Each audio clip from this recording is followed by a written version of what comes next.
Okay, I want you to picture something. You're standing on a dark, narrow street. It's called Pudding Lane. It's just after midnight, September 2nd, 1666. The air is thick with the smell of old smoke and, well, everything else you'd expect from a 17th century city. The houses, all made of timber, they lean in so close over your head that their upper floors almost touch. You don't know it yet, standing there in the dark. But the city around you has hours left to live. In just 3 short days, the entire medieval London that you're standing in, it's going to be nothing but ash and a memory. So how does that happen? How does a city of 350,000 people just get erased? Well, the truth is, London in 1666 wasn't just a city. It was a disaster just waiting to happen.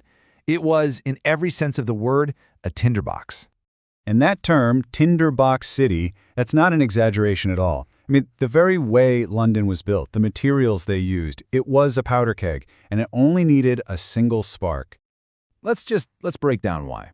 First off, you've got buildings made almost entirely of wood and straw, and they're all crammed together along these filthy, narrow lanes. The upper floors jutted out so far you could literally shake hands with your neighbor across the street. Then add to that open fires for heating and cooking inside every single home. And down by the river, warehouses, just stuffed to the gills with flammable stuff like oil, tar, and brandy. All of this in a city still reeling from the Great Plague just the year before. And what were their best fighting tools? Buckets of water and these tiny little hand pumps. It was, truly, a perfect storm. And that storm began in the most ordinary place you could imagine, a small bakery on Pudding Lane, owned by a man named Thomas Farriner. You know, the day's baking was done, the embers were still warm in the oven, and the firewood was stacked right nearby to stay dry for the next morning. This was completely, totally normal. Every baker in London did the exact same thing. No one heard that one spark catch, no one saw that first little flame begin to climb. And from there, things just spun out of control with terrifying speed. Around 1 in the morning, that spark ignites the firewood. Within just 30 minutes, the whole family is scrambling over the rooftops to escape, but their maid, who was too afraid to cross the gap, she becomes the fire's very first victim. By 3 a.m., the fire has reached the riverfront, and that is when things go from bad to catastrophic. Those warehouses, packed with combustibles, they start to explode, one after another, turning what was a house fire into a raging inferno. So, where were the authorities in all this? Well, when the Lord Mayor, Thomas Bloodworth, was woken up and brought to the scene, he uttered these now infamous words. He just dismissed the blaze, said a woman might piss it out, and went back to bed. It was an absolutely catastrophic failure of leadership at the worst possible moment. See, the one thing that could have stopped the fire early on was demolishing houses to create a fire break. But that wasn't done. And why? The Lord Mayor was worried about who would pay for the destroyed property. He was afraid of lawsuits. It was a tragic, unbelievable calculation, one that prioritized property over people, and it completely sealed the city's fate. By morning, it was way too late. The fire had taken on a life of its own, driven by a strong east wind that just fanned the flames.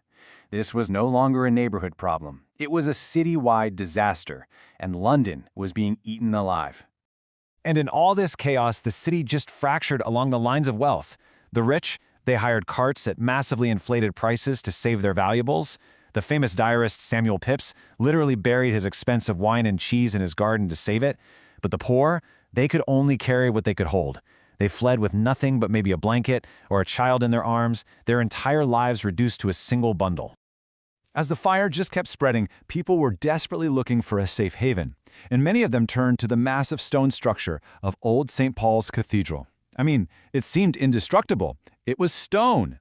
Booksellers from all around the area even moved their entire stock, thousands and thousands of flammable books and papers, inside its walls for protection. But this hope turned into one of the fire's greatest tragedies. Those books inside, they provided the fuel. The timber scaffolding on the outside, which had been there for some long-stalled repairs, it caught fire first. And soon, the heat was so intense it melted the cathedral's massive lead roof, which poured down into the streets in molten rivers. This supposedly fireproof landmark became a furnace, and it burned for days until it was a complete and total ruin. While the city burned, its people fled. Tens of thousands of them created these huge refugee camps in the open fields outside the city walls. And in that fear and desperation, paranoia just took hold. Rumors started spreading like wildfire that the fire wasn't an accident, that it was arson, set by foreign enemies like the French or the Dutch. Innocent foreigners were attacked right there in the streets. After 3 terrifying days, the wind finally died down and the fire basically burned itself out. And what was left was a scene of just almost unbelievable devastation. 13,200 homes, just gone. An estimated 4/5 of the entire city within the old Roman walls was destroyed. 87 parish churches, including the iconic St. Paul's Cathedral, were just reduced to rubble. And the official death toll from all of this? 6 people. Just 6. In an inferno that completely leveled a major European city. It seems impossible, right? That's because it almost certainly is impossible. The official count only included a few known individuals whose bodies were found.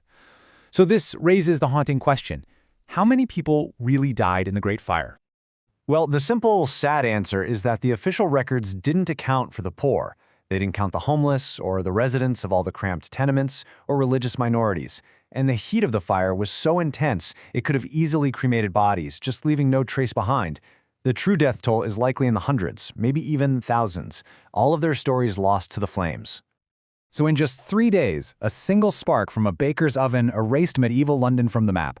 The fire was an absolute catastrophe, but it was also a blank slate. It forced a complete rethinking of how you design a city. It was a direct lesson learned from the disaster. New building codes demanded brick and stone instead of timber, and wider streets to stop flames from jumping.